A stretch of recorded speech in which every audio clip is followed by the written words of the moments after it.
SSC পরীক্ষা বিশেষ করে আমরা কোভিড সময়টা পার হয়েছে, তারপর আবার জুলাই আন্দোলনের পরে অন্তর্বর্তী সরকারের 2টা বছর, অর্থাৎ প্রাকৃতিক এবং রাজনৈতিক অনেক উথাল পাতালের মধ্যে দিয়ে শিক্ষার্থীদের যেতে হয়েছে। সেই সঙ্গে শিক্ষার মান নিয়েও প্রশ্নটা অনেকদিন ধরে চলেছে এবং আজকের যে ফলাফল, শিক্ষামন্ত্রী বলছেন যে আসলে এটি বিপর্যয় নয় বরং সুন্দর ফলাফল।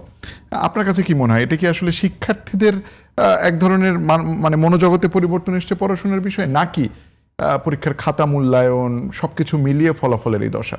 আপনি যে বিষয়গুলো বলেছেন সেটা হলো যে আসলে সামগ্রিক অর্থে গত কয়েক বছর ছেলেপেলেদের এই আন্দোলন, তারপরে বিভিন্ন সামাজিক অবক্ষয়, আর ওই যে কোভিড থেকে যেটা শুরু হয়েছে যে পড়াশোনা না করলেও পাশ করার একটা সুযোগ আছে, এই ধরনের একটা মনস্তাত্ত্বিক মানসিকতা গড়ে তোলার কারণে ছেলে মেয়েদের মধ্যে লেখাপড়ার বিষয়ে কিছুটা অনাগ্রহের সৃষ্টি করেছে।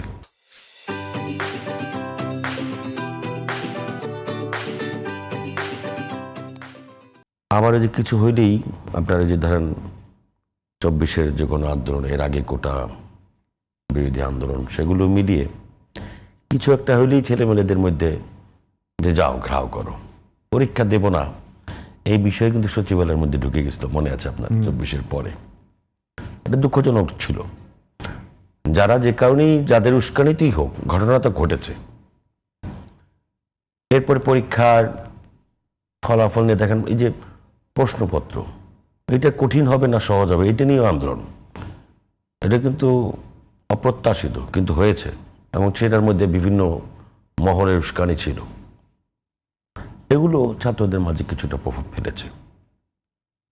তারপরেও ফলাফল তো এক এক সময় ভালো হবে, এক এক সময় একটু খারাপ হবে। আমার মনে হয় যে এটা একটা মাঝামাঝি ধরনের ফলাফল হয়েছে, এবং পড়াশোনা না করে যে পাশ করা যাবে না, এই ধারণাটা ছেলে মেয়েদের মধ্যে ঢোকার প্রয়োজনীয়তা ছিল।